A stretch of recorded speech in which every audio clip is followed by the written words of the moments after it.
We are in charge of what we expose our senses to. Those senses create a reaction in our mind, and our mind begins to down that little trail of anger or happiness or whatever it is. But we have to remember always that this is all an illusion, all of it, whether we want, and well, whether we like it or not, it is. And we'll get into that whole resisting the idea, how egoistic our brains can be and say, no, this is real because I said it's real. Well, that's just your ego talking. So I figured let's start at the beginning. What is awakening to higher consciousness mean, and what is the essence of enlightenment? And I feel that we have to come back to the very beginning, especially for me, because I have been privileged enough to experience complete enlightenment, samadhi, nirvana, even if it's just for brief glimpses, especially during my shamanic vision quest. And, you know, Joseph Campbell used the word best. It's bliss. It's a state of bliss. It's not being in a good mood. It's not about being happy. It's not about being all love, even though that is a part of it. But it's the experience of bliss. Bliss is where we come from. During my shamanic vision quest, the experience I felt, and you can go back and look in the archives, maybe I'll do a new show about it soon, but when I was in the light, you know, we all go through that, I went into the light moment when I had my out-of-body experience with the emissaries of light, and they pushed me into the one light, the one love scenario. It was pure bliss. It was just everything was calm, everything was quiet, everything was love. It was everything. It was every emotion and everything happening all at once. And that is where we come from. Before we incarnate into this physical body with a brain and a mind and an emotional mind and an energy body, etc., with the chakras and the entire energy system that we are, including our physical body, we come from a state of bliss. We come from a place of non-duality. And we forget that that is who we are. That is what we are. When I named my book Returning to Source Wisdom, that's exactly kind of what this talk is all about. And what my work is all about. And hopefully it's to remind us that we are from that one state of bliss.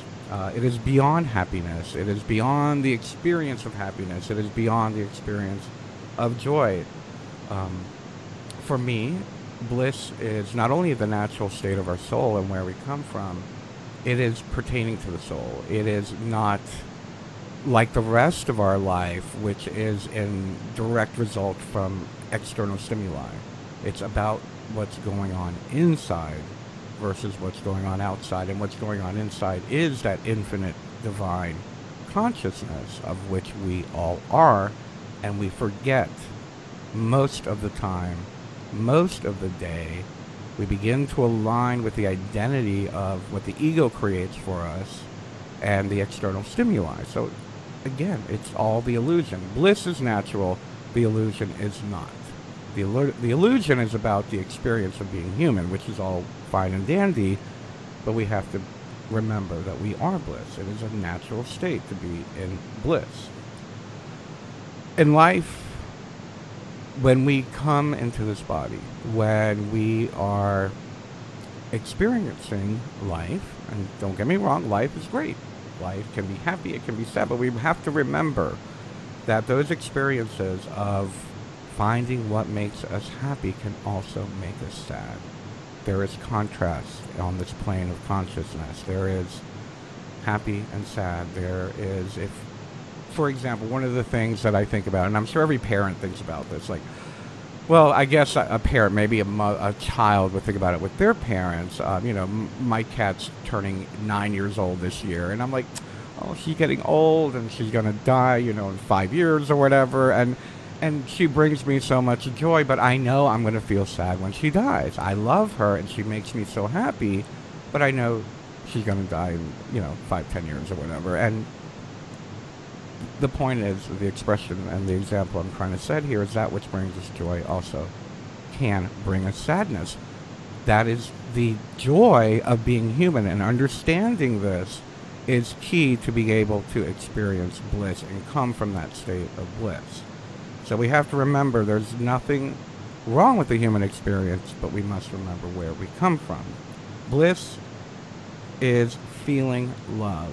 Bliss is that sense of universal oneness, that even the happy and the sad all come from the same place, that the Trumps and the Bernie Sanders come from the same place. It's all one. We are all connected. There is no difference. There's only a difference in the external stimuli and how our emotional and mental bodies react to them. There is no difference. There is only universal oneness. We were moving on to what the idea of enlightenment is, and we were talking about how you have this epiphany, and when you have the epiphany, you are sensing a sense of, you're on the path to enlightenment. But remember, the awakening is only a part of the path. When you have the spiritual awakening of enlightenment, now this is kind of what you'll understand in a little bit. As you move on, as you move down the path, you start realizing the divine comedy of it all. I took a blurb here from a great writer. I already forgot. I just had like 30 different tabs open, and I apologize for not crediting who wrote this. But somebody said, when you have the spiritual awakening of enlightenment, it is like seeing the funniest joke ever played. It appears that you're at a costume party and everyone is role-playing the character they are dressed up to be, except their costume is the personality made up of all their beliefs about who and what they are, and what they should be, and what they shouldn't be, and what they should do, and what they shouldn't do. Their personality is the mask, is a big set, and it's a big set of agreements about themselves. The most hysterical part is that behind the mask is actually a being of infinite consciousness that is merely wearing the personality.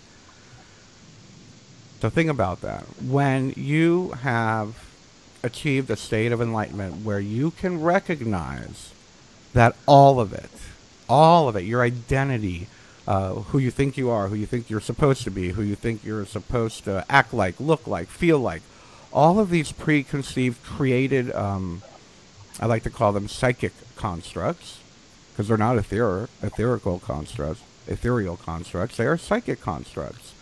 They're egotistical constructs. So when we can move away from the identity, what I like to call the story, when we can step out of our story and see that that story is merely the costume, the mask that we wear to interact with the world, then we're coming closer and closer along that path to spiritual enlightenment. The best part is when you realize how funny it is that everyone is doing it also. Not just you. Everyone is wearing this stupid costume at this crazy, crazy costume party that we call life. Made up of all these fake identities and fake ideas of who we could be, should be, who we look like, what we're supposed to act like. A way to tell if you have reached enlightenment or are on your path to enlightenment is being able to dissolve that dialogue. I call it the self-talk or the broken record. When you can dissolve that and start living in the silence, in the place between the thoughts, I know that sounds really difficult, and for many it is. For me it is sometimes. Right now it is, because I just had a stupid Skype update. But I always say the goal is to find that place between the thoughts. When we can dissolve that mental dialogue that is constantly going on. What is the mental dialogue? That mental dialogue is all the subconscious experiences coming up. That's why we always say when you're going through the awakening, a lot of the ugliness from your past or your fears or your concerns or whatnot are going to bubble to the surface, and we must work through them. All the crises you've been through, all the emotional upsets you've been through, all the stuff that you have buried in your subconscious is going to rise to the surface. Let it happen, let it out. We talk about that all the time. But once we move beyond that dialogue, that inner dialogue that is constantly chatter, chatter, chatter, I forgot what book I read. Oh, the Tibetan Book of Living and Dying by Sogyal Rinpoche was a fabulous book that explains this, and he calls it the monkey mind. Picture a monkey in the jungle, jumping from branch to branch. The monkey mind, from one thought to the next thought, to the next thought, to the next thought, reaching and grasping, always moving on to something else to think about. When we can move and dissolve that, when we can dissolve that constant inner dialogue, get into that place of silence, then we know we are on the path to enlightenment. Even if it's in brief moments, it's quite all right. We can start off with, right now, take a deep breath. Hold it.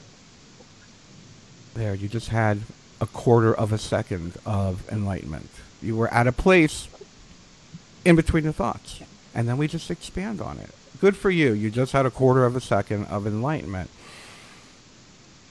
No thought. And then eventually we just begin to expand on it, expand on it, expand on it. But when we can come from that place between the thoughts where we have no more preconceived notions, no more preconceived ideas of how we are supposed to be, how the world around us is supposed to be, without expectation. No preconceived notions means no expectation. We're looking at the world with fresh eyes. When we can look at that and live that way all the time, I'm nowhere near it.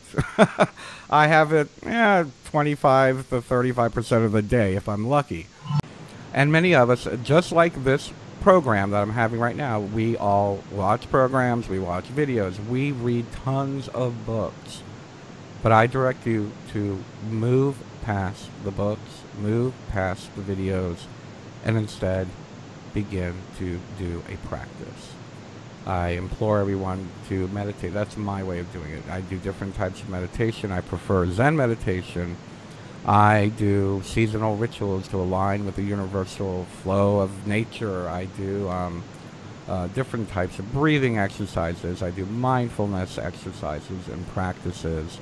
It's not about belief. And it's not about knowledge, because all of that goes out the window. All of these videos, all the books that we read, all of it are just to kind of nudge you along the way so you can find your path and what works for you. Once we begin to move into that place of practicing on a regular basis, we start seeing that onion, the skins of the onion begin to peel away. That the bit of self-hate, a little bit of fear, that fear of what people think about you, worrying about what other people do, that judgment. We move into that place where we start to realize that, like I said earlier, Bernie Sanders and Donald Trump come from the same place. They're all a part of the source consciousness of the universe, as we all are, no matter whether you're a good guy or a bad guy, or you're doing good things or bad things. The reality of it is that is a dualistic way of looking at the world. And to move into a place of enlightenment is to inch our way forward into a place of non-duality. At least understanding non-duality, of sensing non-duality and experiencing non-duality at the highest level is basically what we would call the intermediate level. The intermediate level of enlightenment. You've gotten to that next stage where you are no longer, again, you're no longer concerned about what other people think about you, and you're no longer criticizing yourself or others. And when we get there, we realize that, all of these ideas, all of this, we begin to become aware that they're merely thoughts, that they are merely, conditioned, programmed, experienced reactions, living in the subconscious, living in the ego, and that none of them are actually true. None of them are true. No one is good. No one is evil. We all do crappy things once in a while. But beyond that realm of duality, when we move into that place of non-duality, we realize that all these self-critical thoughts, all these outwardly critical thoughts aren't real. None of that is real. It is all an illusion. We must always come back to that place, because you might be looking at the world one way and they're looking at the world the other way, and to them their world is real, to you your world is real. So what is real? It's all real, but at the same time none of it is real, in the sense that it is a created illusion from within our ego, in order for us to interact with the outside world as a spirit in a flesh, meat body. When we begin to accept ourselves, and we begin to accept other people as they are, we begin to love and accept ourselves. We begin to love and accept other people as they are. In my book, The Book of One, there's a passage there talking how every day we all go to school. There's, whether we like it or not, we are all experiencing lessons in order to further our path along the path of enlightenment, the way back to source, however we want to phrase it.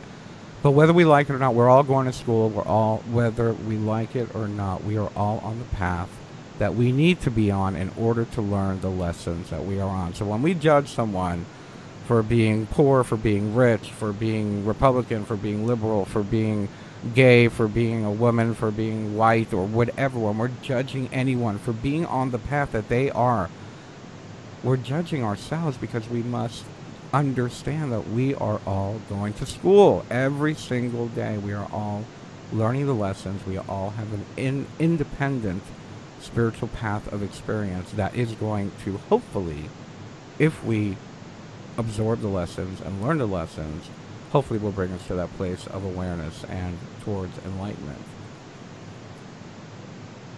When we get to that place, then we have the ability to be aware of thoughts and opinions, and we have the ability to decide not to believe them. For many of us, we're very ingrained in our religious path, our spiritual path, our academic path, our corporate work path, our political path. We're very ingrained in that, and we really believe it with all of our heart. But when we believe everything with all of our heart, we are stuck within the construct, that psychic construct that I'm talking about. When we can shatter that psychic construct, we have the ability to decide what to believe. We decide what to believe. We're not ingrained, or we're not believing just because something happened to me, it's going to happen to everybody from our experiences.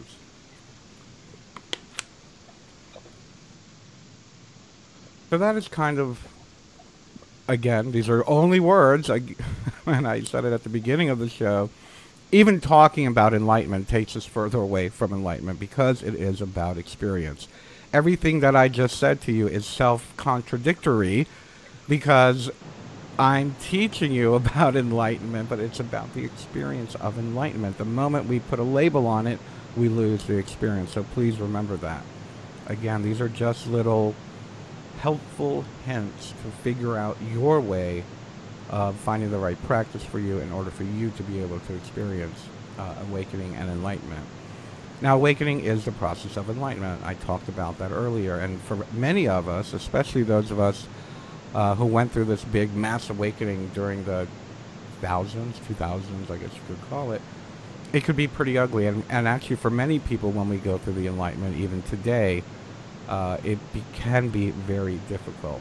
Awakening is the process of enlightenment. Awakening is to awaken.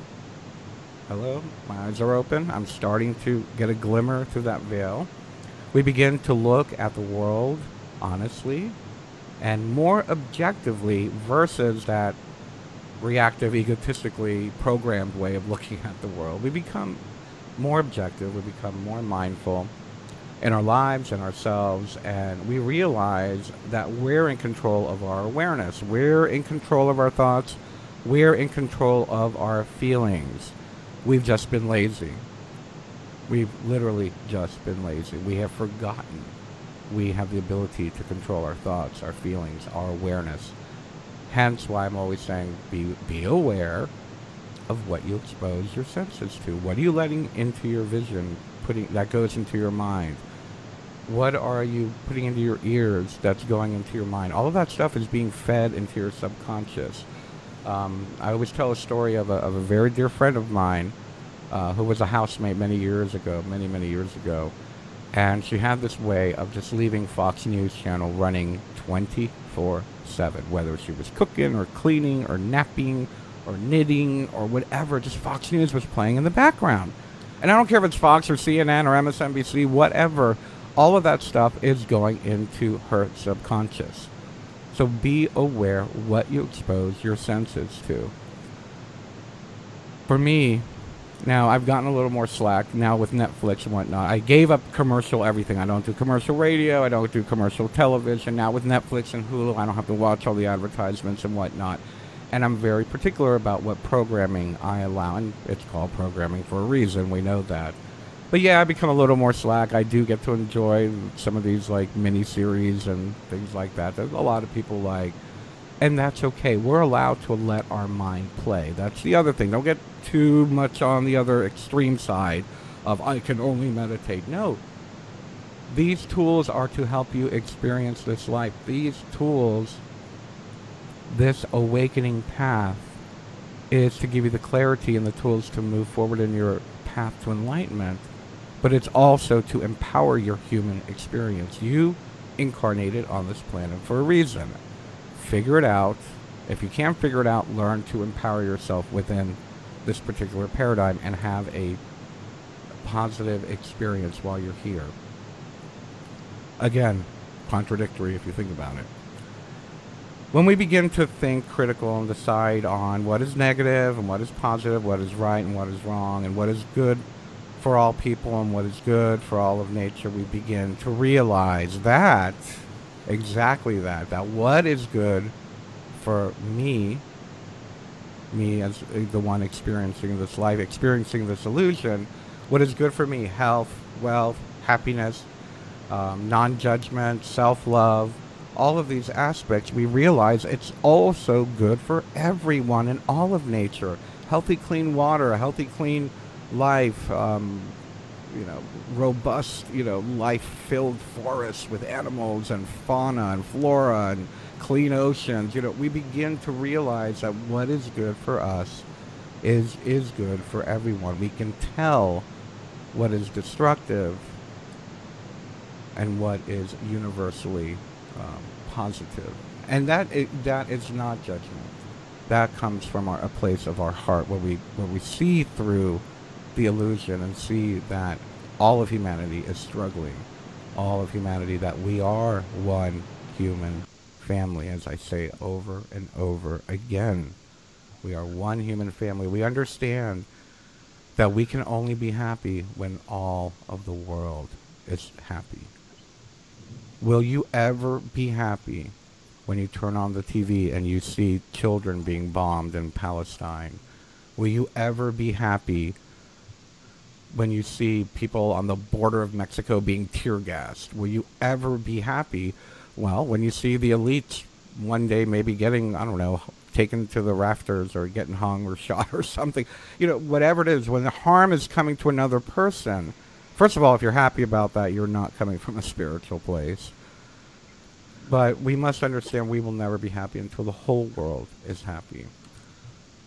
One of the other things that we realize upon our awakening is we begin to see that people are mainly egoistic, that people are mainly greedy, that people are mainly very negative in everything that they think, they decide, that they do. It's usually self-serving. They don't come from a place of service to humanity. They come from a place of service to self. And that is only an observation. We do not need to take that personally. That is not a judgment call that humanity is awful or that it's the end of the world or anything like that. It's just that's the nature of the ego. And every human being is egotistic, not egotistical, egoistic, including you, including me. We all have that within us. And how much does it rule us? How much do we allow it to control our perception of ourselves and the perception of the world around us? So within the awakening, when we begin to realize that everyone can be greedy, negative thinkers, etc., etc., it can be a little bit, off-putting, to say the very least. I've literally spoken, geez, Treva, what have we spoken to? Thousands of people, literally, who have either in a chat or a video or a letter or something that tell us how difficult this awakening process can be.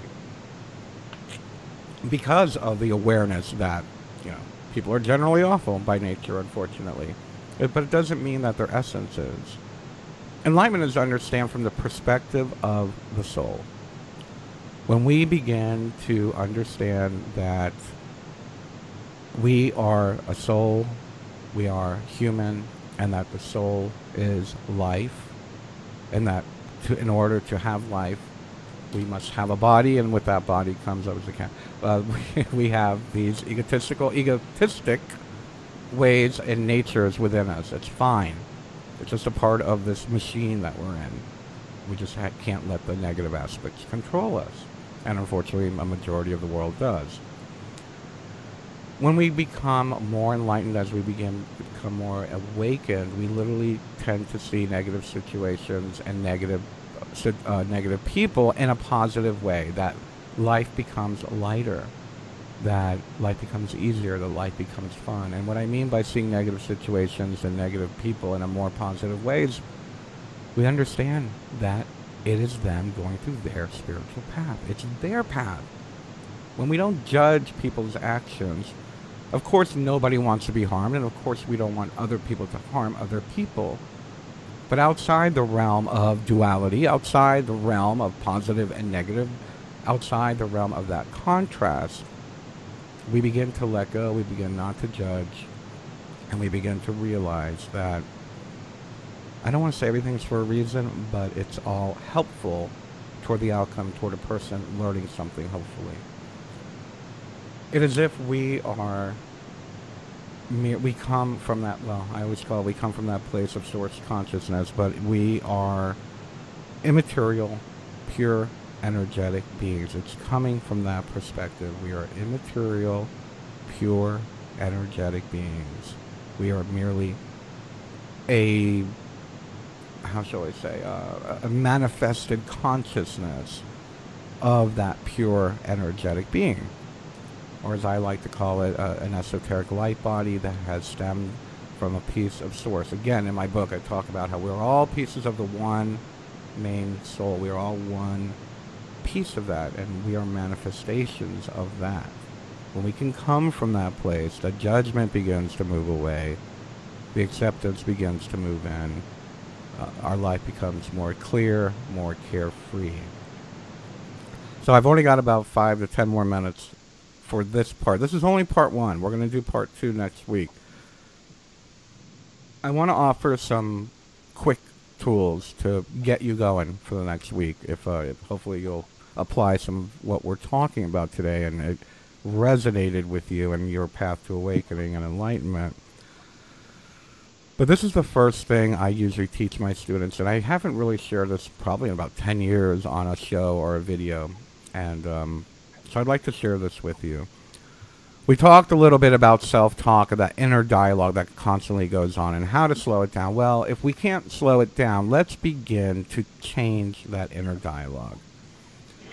I know when I first started doing this work and I was working on inner dialogue, I was very self-critical.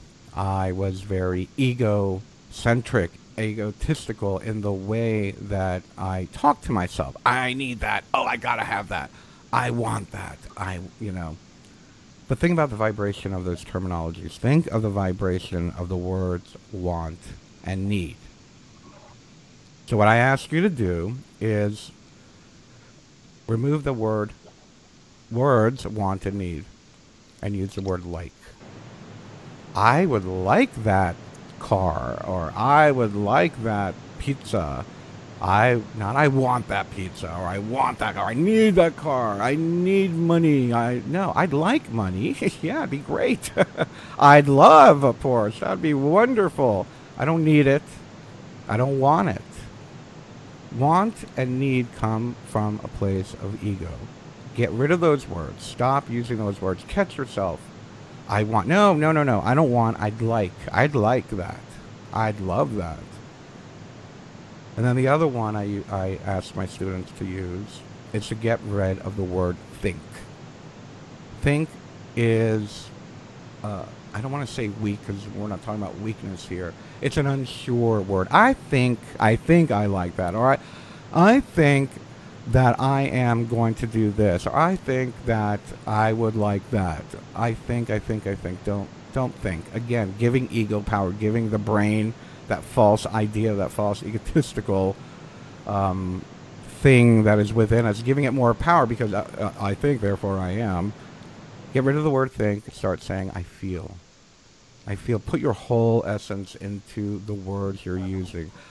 I feel I would like, or versus I think I want.